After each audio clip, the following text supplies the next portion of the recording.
Hey everyone, you're watching Wisdom Shots. Let me share with you a short story. A hunter once lost his way deep inside the jungle while chasing a deer. He used all his navigation skills, but neither did he find any way out of the jungle, nor could he find any food to eat for 3 days at a stretch. He lost all hope when he thought he will die out of hunger. And that's exactly when an apple tree caught his sight. He was so happy he collected 10 to 20 apples to feed him for the rest of his search.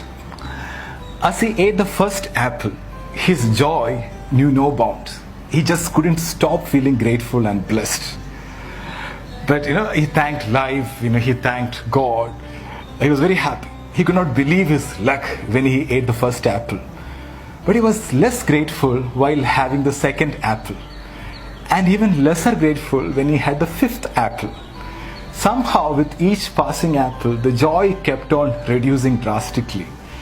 He just could not enjoy the 10th apple. He even started throwing apples which were not tasting good and even started complaining.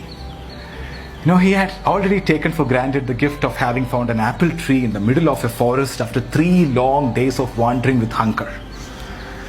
In economics, this is called the law of diminishing marginal utility. It's actually the law of diminishing gratitude. In simple words, taking things for granted. Or let's just call it as the 10th apple effect. The 10th apple represents our lack of appreciation for gifts of life. The hunter represents all of us, and the apple represents the gifts that life gave us. The 10th apple is as sweet as the first apple. If the 10th apple fails to give you as much pleasure as the first one, there's nothing wrong with the apple, but with the person enjoying the fruit. The reason I shared this story is because we were having the 10th apple effect in our world for some time. Abundance of everything. And then we started complaining. We complained about people, job, government, traffic, food, weather, everything.